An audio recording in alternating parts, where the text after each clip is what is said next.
10,000 UN peacekeepers from 50 countries are stationed in South Lebanon. Members of the Canadian forces are among them.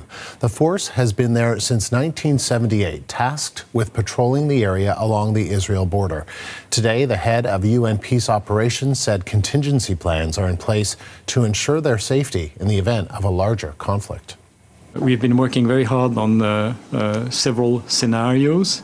I should say that we've been also working on the good scenarios. In other words, if, of course, we hope for cessation of hostilities, what could be the role in that positive scenarios. Obviously, we've been preparing several scenarios in case of deterioration, all the way through the worst possible scenario, which would lead, hopefully not to partial or total evacuation. So, and I can tell you that we are reviewing those contingency planning very, very regularly. Lacroix says the peacekeepers are currently limited in the patrols they can make, but they have a mandate to remain in place in an effort to keep civilians safe. Here at home, the government continues to warn Canadians in Lebanon to leave the country while they still can. But some are deciding to stay, including our next guest, Shaden Ayoub. Shaden Ayoub moved to Beirut in January, in part to help care for her grandmother, and she joins us now. And thank you for, for taking the time. First of all, I just want to ask, are you and your family safe?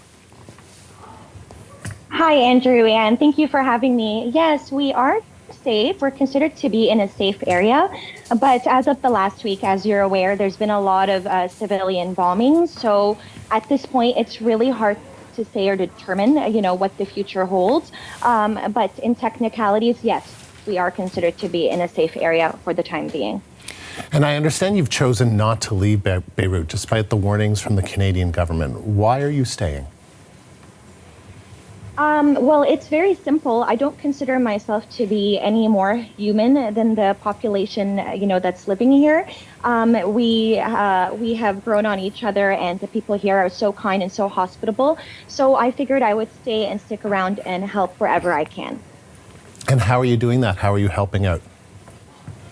Well, as of the last week, as you're aware, 1 million people fled from southern Lebanon and the southern suburbs to Beirut. And there was a shortage of mattresses and places to actually shelter. So I actually had a family come and shelter in my personal apartment. And I actually went around, in the streets and tried to help people wherever I could, including providing mattresses, any food, any medical aid. So, anything that I can do, I try to, of course, do. And then, Shaden, tell us about that. What's it been like kind of in the streets? Are you just seeing just more and more people in the streets looking for a place to sleep? Yes, it's very unfortunate. Even before the situation where we had all of the 1 million people fleeing to Beirut, it was already very overcrowded. So you can imagine what 1 million additional people actually would look like. There's no place to even walk. There's people all over the streets with no place to go. And really and truly, it's because we have an apartment shortage. So a lot of these people are stranded in the streets, nowhere to sleep. I've seen women with newborn babies, in the streets. And it's really unfortunate. It's really unfortunate. It's sad to go outside. So, Shaden, you're saying you've seen women with newborn babies sort of sleeping in the streets? Or like they're just... That's correct. Yes, I've seen women with babies sleeping in the streets. We've tried, a lot of people here have tried to provide diapers, where we can, but there's a severe shortage of shelters. What's your family back in Canada saying to you about your decision to stay there? I mean, of course, my family is very concerned for my well-being, and my safety given the times, but I always try to assure them that I'm okay. So I don't get them worried. And when you chose to move to Lebanon, did you think that something like this could happen? Yes, I had mentally prepared myself for a situation where, some kind of war could actually occur, but I didn't realize it would be to this extent, actually. Last night, I was working in a cafe, and I could hear the missiles dropping as if they were right beside me, so I did not imagine to this magnitude.